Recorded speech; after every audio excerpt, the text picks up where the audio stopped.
সুপ্রিয় শিক্ষার্থী বন্ধুরা, এখনকার ক্লাসে চলো আমি আলোচনা করব মধ্যযুগের বাংলা সমাজ ও সাহিত্যের প্রধান ধারা পার্ট 4।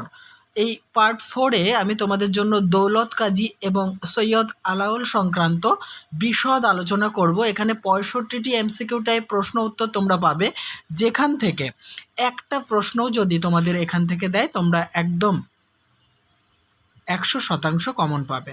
চলো দেরি না করে দেখে নিই আজকের গুরুত্বপূর্ণ আলোচনার ক্লাসটি। প্রথম প্রশ্ন, দৌলত কাজী কোন রাজসভার কবি ছিলেন?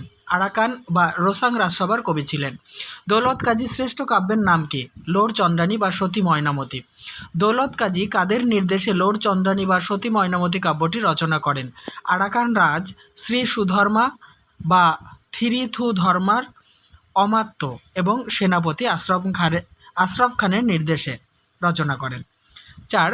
লোর চন্দ্রানী বা সতী ময়নামতি কাব্যটির রচনাকাল উল্লেখ করো। 1622 খ্রিস্টাব্দ থেকে 1638 খ্রিস্টাব্দের মধ্যে।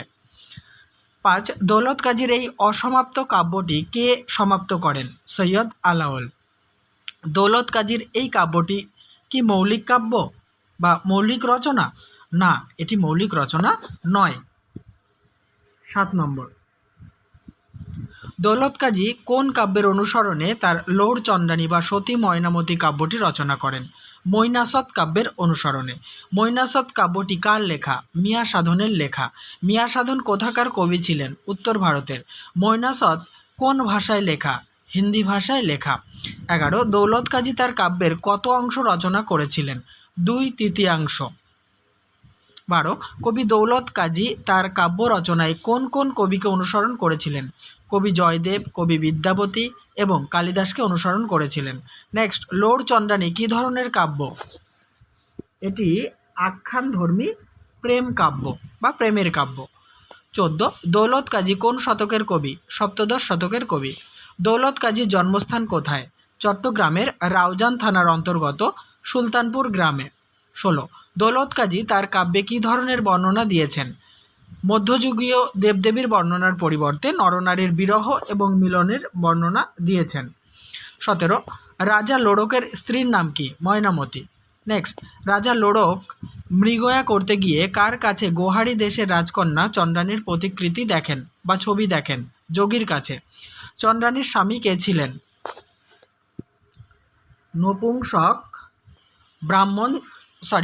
নপুংসক বামন ছিলেন।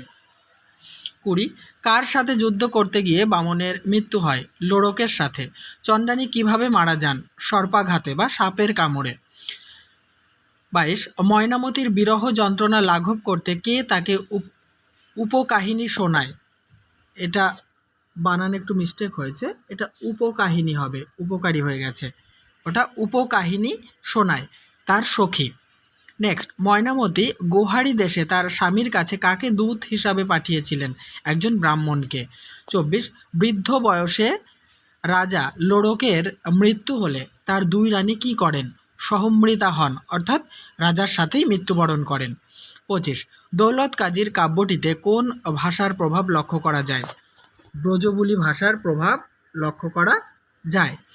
কত খ্রিস্টাব্দে মৈনাসৎ কাব্যটি হরিহর দ্বিবেদী কর্তৃক সম্পাদিত হয়ে হিন্দি বিদ্যাপীঠ গ্রন্থ বীথিকায় স্থান পায় বা প্রকাশিত হয়? 1958 খ্রিস্টাব্দে। 27. মিয়া সাধনের মৈনাসৎ কাব্যটি কী ভাষায় রচিত? ঠেট গোহারি বা গ্রাম্য হিন্দি ভাষায় রচিত। 28. লোর চন্দ্রানীর শেষাংশ সৈয়দ আলাওল কত খ্রিস্টাব্দে রচনা করেন? 1597 থেকে 1673 খ্রিস্টাব্দে। সৈয়দ আলাওল কোন সময়ের কবি? মধ্যযুগের কবি। সৈয়দ আলাওল কোন রাজসভার কবি ছিলেন? আরাকান রাজসভার কবি ছিলেন। কবি সৈয়দ আলাওল কোন সময়ে জন্মগ্রহণ করেন? 16 শতাব্দীর শেষ দিকে। সৈয়দ আলাওলের আদি নিবাস কোথায় ছিল? ফাতেহাবাদ মুলুকের জালালপুর গ্রামে, বর্তমানে বাংলাদেশের অন্তর্গত। দেখো, আমি একই সাথে সৈয়দ আলাওল এবং দৌলত কাজী আলোচনা করছি। 7 নম্বর, পদ্মাবতী কাব্যটি রচনাকাল কত বা পদ্মাবতী কাব্যটির রচনাকাল উল্লেখ করো। আনুমানিক 1645 থেকে 1646 খ্রিস্টাব্দের মধ্যে। সৈয়দ আলাওল তার পদ্মাবতী কাব্যটি কোন কাব্য অনুসরণে রচনা করেন?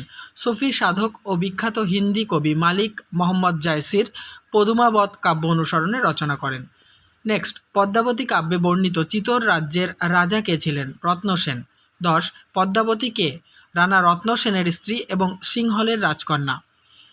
পরের প্রশ্ন, সৈয়দ আলাওলের প্রথম এবং সর্বশ্রেষ্ঠ রচনা কোনটি? পদ্মাবতী। পদ্মাবতী কাব্য। সৈয়দ আলাওল কার অনুপ্রেরণায় পদ্মাবতী কাব্যটি রচনা করেন? মাগন ঠাকুরের অনুপ্রেরণায়। সৈয়দ আলাওল রচিত 4টি গ্রন্থের নাম লেখো। দেখো 4টি গ্রন্থ হচ্ছে, প্রথম সাইফুল মুলুক বদিউজ্জামাল, দ্বিতীয় হপ্তপয়কর, কোথাও কোথাও সপ্তপয়করও আছে, তোহফা, সেকেন্দারনামা। নেক্সট, কবি সৈয়দ আলাওল আরাকান রাজ সেনাপতি সৈয়দ মোহাম্মদের অনুরোধে ফার্সি কবি নিজামি রচিত হপ্তপয়কর কাব্যের অনুবাদ করেন। 14, কবি নিজামি রচিত ফার্সি গ্রন্থ অবলম্বনে সেকেন্দারনামা রচনা করেন সৈয়দ আলাওল। 15, সৈয়দ আলাওল রচিত তোহফা একটি অনুবাদমূলক নীতিকাব্য। 16, সৈয়দ আলাওল আরাকানের প্রধান অমাত্য মাগন ঠাকুরের সহায়তায় সাইফুল মুলক বদিউজ্জামাল কাব্যটি রচনা করেন।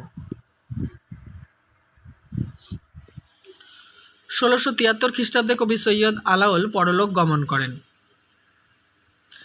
18 নম্বর তথ্য, সৈয়দ আলাওল আরাকান রাজের অমাত্য সোলেমানের নির্দেশে দৌলত কাজীর অসমাপ্ত কাব্য সতী ময়নামতি 1659 সমাপ্ত করেন। 19, সৈফুল মুলক বদিউজ্জামাল, বানানটা ভুল হয়েছে, সৈফুল, এখানে সফুল হয়ে গেছে, সৈফুল মুলুক বদিউজ্জামাল 1658 থেকে 1660। এটি হচ্ছে রোমান্টিক, ইসলামী রোমান্টিক কাহিনী অবলম্বনে রচিত। অনেকে মনে করেন এই কাব্যের উৎস আরব্য উপন্যাসের আলিফ লাইলা। নেক্সট তথ্য, আবার কেউ কেউ মনে করেন এই সাইফুল মুলক বদিউজ্জামাল কাব্য ফরাসি গল্প অবলম্বনে রচিত। এই কাব্যের নায়ক সাইফুল মুলুক এবং নায়িকা বদিউজ্জামালের প্রেম কাহিনী কাব্যটির মূল উপজীব্য বিষয় বা মূল বিষয়। এই কাব্যে সৈয়দ আলাওল মর্তলোক এবং স্বপ্নলোকের মধ্যে সেতুবন্ধন রচনা করেছেন। জেনে নেব পরের তথ্য। হপ্তপয়কর বা সপ্তপয়কর 1660 খ্রিস্টাব্দে রচিত হয়। এই কাব্যে আরবের রাজকুমার বাহরামের যুদ্ধজয় এবং তার 7 পত্নীর বা 7 জন স্ত্রীর গল্প বর্ণিত হয়েছে। ইরানি কবি নিজামি সমরকন্দির ফার্সি ভাষায় রচিত আখ্যানকে অবলম্বন করে এই কাব্যটি রচিত হয়েছিল। 21 নম্বর তথ্য, তোহফা এটি রচিত হয় 1663 থেকে 1669 মধ্যে। এটি ইসলামী শাস্ত্র সংহিতার উপদেশমূলক নীতিগ্রন্থ। এটি মূলত ধর্মতত্ত্ব বিষয়ক রচনা। নেক্সট গ্রন্থ সেকেন্দারনামা 1672 খ্রিস্টাব্দে রচিত হয়। এটি ফরাসি কবি নিজামি সমরকন্দির ফার্সি কাব্য সেকেন্দারনামা এর সরল অনুবাদ। আলেকজান্ডারের বিজয় কাহিনী এখানে মুসলমানি ঢঙে বর্ণনা করা হয়েছে। পরের তথ্য, এই কাব্যে যুদ্ধ বিগ্রহ রূপকথার মতো অদ্ভুত গল্পকথা আছে যা কৌতূহলজনক হলেও কাব্যের দিক থেকে তেমন উল্লেখযোগ্য নয়।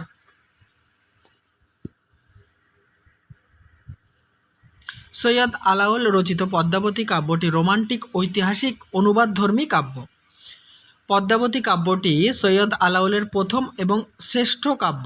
দেখো পদ্মাবতী কাব্যের কাহিনী কেমন হতে পারে। সিংহলের রাজকন্যা এবং মেবারের রানা রত্নসেনের স্ত্রী পদ্মাবতী বা পদ্মিনীর রূপে মুগ্ধ হয়ে আলাউদ্দিন খলজির চিতোর আক্রমণ এবং দস্যুর কবল থেকে সতীত্ব এবং ধর্ম রক্ষার জন্য পদ্মাবতীর জহর ব্রতে আত্মত্যাগ এই কাব্যের মূল বিষয়। 24 নম্বর, মুক্ত ধর্ম সংস্কার মানবতাবাদের মহিমা পদ্মাবতী কাব্যে ঘোষিত হয়েছে। এখানে রোমান্টিক ঐতিহাসিক কাব্য হিসাবে এর গুরুত্ব আছে। 25, সৈয়দ আলাওলের একমাত্র মৌলিক কাব্য লৌর চন্দ্রানী বা সতী ময়না কাব্যটির শেষাংশের রচনা। 26, পদ্মাবতী কাব্যটি একটি রোমান্টিক ঐতিহাসিক কাব্য। 27, আরাকান বাংলাদেশের পূর্ব উপকূলে চট্টগ্রামের কাছে অবস্থিত।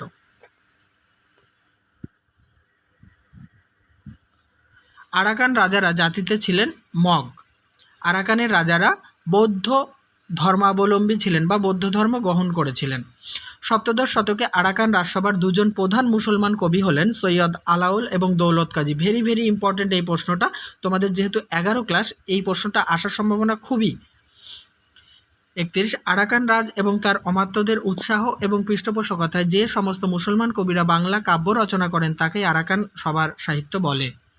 নেক্সট 32 পদ্মাবতী কাব্যে রাজা রত্ন সেনের অশ্বক্রিয়া প্রদর্শনের অংশ, এটা তোমাদের দরকার নেই। পদ্মাবতী কাব্যে বৈষ্ণব পদের অনুসরণে 11টি উচ্ছ্বাসপূর্ণ গীত সংযোজিত হয়েছে।